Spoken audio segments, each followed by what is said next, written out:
Hello and welcome to everyone.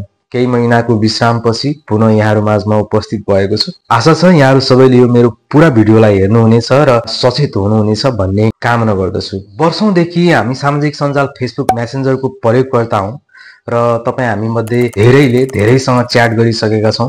केही त यस्ता महत्त्वपूर्ण कुराहरू पनि हुन्छन् जुन चाहिँ हामीले जान अनजानमा डिलिट गरिसकेका हुन्छौं। त्यो डिलिट गरिसकेको डकुमेन्ट भनौं या मेसेज भनौं या फोटो भनौं, त्यो तपाईलाई पूर्ण आवश्यक भयो र त्यो आवश्यक भएको खण्डमा तपाईले नपाउँदाखेरि त्यो कहाँबाट ल्याउने होला भनेर तपाईले सोच्दै हुनुहुन्छ भनेदेखि अब चिन्ता नगर्नुस्। मैले तपाईको लागि यहाँ भएको फिचर्स मध्येको यो रिकभरी गर्ने कसरी भन्ने बारेमा जानकारी लिएर आएको छु। यो जानकारीमूलक भिडियो तपाई हामी सबैको लागि अत्यन्तै महत्त्वपूर्ण छ। तपाईले त हेर्नुभयो, तपाईले शेयर गरेर तपाईको साथी सर्कलमा पनि पुर्याइदिनु होला र यस्तो किसिमको जानकारीमूलक कुराहरू चाहिँ जति सक्दो हामीले शेयर गर्यो त्यति नै हामी सचेत हुन सक्छौं, हाम्रो समाज सचेत हुन सक्छ।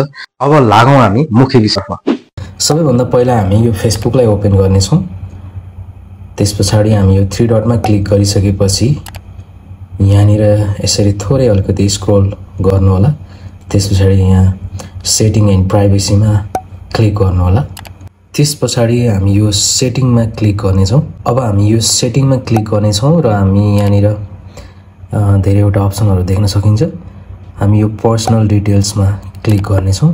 थोरै स्क्रोल गरिसकेपछि यहाँ हामी देख्न सकिन्छ योर इन्फर्मेसन एन्ड परमिशन्स भन्ने ठाउँमा क्लिक गर्नेछौं। त्यसपछि यहाँ यस्तो इन्टरफेस आउँछ। त्यसपछि हामी यो डाउनलोड योर इन्फर्मेसन भन्ने ठाउँमा क्लिक गर्नेछौं। त्यसपछि लगत्तै यस्तो खालको इन्टरफेस आउँछ। यो download or transfer your information भन्ने यो ठाउँमा क्लिक गरिसकेपछि यहाँनिर यो इन्टरफेसको how much information do you want भन्ने शीर्षकमा यहाँ तल यो स्पेसिफिक टाइप अफ इन्फर्मेसन भन्ने ठाउँमा क्लिक गर्नुपर्ने हुनेछ। त्यसपछि यहाँनिर यस्तो इन्टरफेस आएको छ। यो इन्टरफेसमा तपाईले देख्न सक्नुहुन्छ हामी के सम्बन्धी हामीलाई इन्फर्मेसन चाहिएको। हामी यहाँनिर सबै यो क्याटेगोरीहरु चाहिँ देख्न सकिन्छ। योर फेसबुक एक्टिभिटीज भनेर यसरी शीर्षकमा यहाँ देखिएको छ। हामी यहाँ सबैभन्दा पहिला अब हामी यो हामीलाई चाहिएको यो फेसबुक मेसेन्जरको इन्फर्मेसन हो। यहाँ हामी क्लिक गर्नेछौं। त्यसपछि यो तल नेक्स्ट भन्ने ठाउँमा क्लिक गर्नेछौं। त्यसपछि यहाँनिर यस्तो खालको इन्टरफेस आएको छ। What do you want to do with your information. यहाँनिर हामी यो तल दिएको दुईटा अप्सन छ, download to device or transfer to destination भन्ने यहाँ दुईवटा अप्सन दिएको छ। हामी यो डाउनलोड टु डिभाइसमा क्लिक गर्नेछौं। हामी यहाँ देख्न सकिन्छ अर्को एउटा इन्टरफेस खुलेको छ र यो चाहिँ कस्तो भने यहाँनिर चाहिँ हामीले चुज गर्नुपर्ने हुन्छ स्पेसिफिक अकाउन्टहरु जसलाई हामीले मेसेज गरिएको छ अनि त्यो डिलिट गरिएको अकाउन्ट चाहिँ सो भइरहेको छ। त्यसैले मैले थोरै ब्लर गरेको छु, तपाईहरु यसरी बुझ्नु होला। हामी आवश्यकता अनुसार यहाँनिर क्लिक गर्ने छौं। मैले यो यहाँनिर क्लिक गरेको छु। त्यसपछि हामी यहाँ देख्न सकिन्छ डेट रेन्ज भन्ने इन्टरफेस खुलेको छ। यहाँनिर मेन्सन गरिएको छ last week, last month, last 3 months, last 6 months, last years, last 3 years, all times and customs. there is हामी यहाँनिर कस्टममा हामी एडिट पनि गर्न सकिन्छ। यो कस्टम डेटबाट चाहिँ हामीले कति महिना कति डेटको चाहिँ हामीले रिकभरी गर्न चाहन्छौं त्यो अनुसार हामी यहाँ डेटहरु एडिट गरेर हामीले कस्टमाइज पनि गर्न सकिन्छ।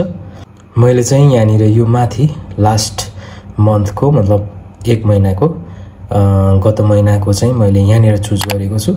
म यसको रिकभरी गर्न चाहन्छु। त्यसपछि मैले यहाँनिर यो लास्टमा माथि टिक लगाइसकेपछि तल यहाँ लास्टमा सेभ गर्नुपर्ने हुन्छ। त्यसपछि हाम्रो यो यस्तो खालको इन्टरफेस खुल्छ र हामी यहाँनिर यसरी यो क्लिक गर्ने छौं। त्यसपछि यहाँनिर लास्टमा क्रिएट फाइल भन्ने ठाउँमा क्लिक गर्नुपर्ने हुनेछ। त्यसपछि यहाँनिर हामी देख्न सकिन्छ यस्तो खालको इन्टरफेस आएको छ। यहाँ तपाईहरु देख्न सक्नुहुन्छ your in process downloads and transfer. हामीलाई अलिकति समय लाग्छ।